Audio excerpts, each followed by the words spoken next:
Hey and welcome to Drummers Review. I'm Nolly and today we're going to be looking at a range of Vic Firth VicKick pedal beaters. The Vic Kick range comprises of 5 different pedal beaters, the newest of which being the VKB5, which is a wood shaft felt beater.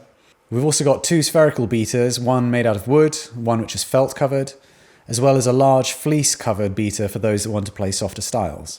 The final beater that we'll be looking at is designed to be used with a cajon. However, Vic Firth also suggests trying it with a bass drum to see what sounds can be achieved there. In terms of RRP pricing, the Vic Kick range goes from £25 for the cajon beater all the way up to £40 for the fleece covered beater. With most pedals these days coming with a choice of hard plastic and felt beaters, we were keen to see what different sounds and feels could be achieved with these Vic Kick replacement beaters. So let's dig in for a few more sound clips and then come back for some discussion afterwards.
Our first impressions was that the differences sonically between the two felt beaters and the wood one were really quite subtle. However, there was a lot more difference to be heard once we moved to the cajon and fleece beaters. Starting with the spherical felt beater, we noticed that it tended to have a fuller low end than other beaters that we've tried. Switching between the flat and axial orientations, we noticed that flat it was a little bit beefier and blunter in its attack, whereas in the axial orientation it was a little bit more immediate and defined. In terms of the sound, the difference here was really quite subtle and took a few listens to get our ears around. However, Nick did note that the axial orientation was just a little bit more satisfying to play, perhaps because of the increased proximity to the head. In comparison, the main differences we noticed once we moved to the wood-shafted felt beater was that the decreased throw and the slightly lighter shaft made it difficult to generate as much power, resulting in a lighter, more delicate sound. Vic Firth do mention that the wood shaft results in a more balanced playing feel, and while that might be true for softer playing styles, we did feel like for harder playing styles it was a bit more hard work and didn't feel as natural as the other felt beater. Moving on to the wood beater, we felt like there was just a little bit more attack and a little bit less low-end bloom. But we're talking about a really subtle difference here. To me, the brightness of a wood beater sits somewhere between felt and plastic, and I do know of a few players, especially in heavier styles, that swear by wood beaters because they feel like it yields a more coherent sound when playing fast fills between the hands and feet. Similarly to with the spherical felt beater, we felt like the axial orientation delivered a slightly more pointed attack, where the flat orientation was just a little bit more blunt in its presence. Moving on to the fleece-covered beater, the sound gets a lot softer, with a woolly attack that never really gets aggressive no matter how hard you dig in. So it's definitely going to suit softer playing styles such as jazz, or perhaps other styles that require a more vintage-esque bass drum sound. Moving on to the cajon beater, we were really quite pleasantly surprised. We didn't know what to expect from that kind of soft squash ball texture. However, what we found is it gives a sound that's softer than the felt beater, but it still retains a bit of attack. I feel like this could be a cool choice for those that have a heavy bass drum foot, yet don't want a clicky or overly present bass drum sound. We also feel like it could be a good choice to use with an electronic drum kit, since that extra bit of give in the beat is going to make it a little bit more forgiving on a mesh or rubber pad. If you've never looked at the price of aftermarket beaters, you might almost be a bit surprised at how much they cost. However, for the discerning player, it's definitely a useful way of tweaking your bass drum sound to suit different musical applications. The Vic Kick beaters are at the upper end of what you'd pay for an aftermarket beater. However, we do feel like the excellent build quality and great sound do justify the price tag, and they do make for good value for money.